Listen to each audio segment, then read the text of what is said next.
Hey friends, if you wish to install USB audio drivers from your for Windows 11, then please watch this video. I will guide you through the process.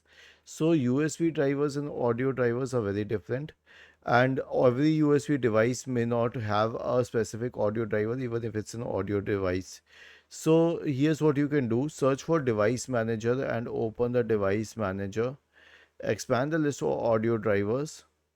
Right click and select update drivers. This is the best way to install the latest drivers on your system. Okay, do it for all the audio drivers. Now scroll down. For USB drivers or universal serial bus controller drivers, it's a little different. You'll have to find the USB root hub. Right click and update drivers.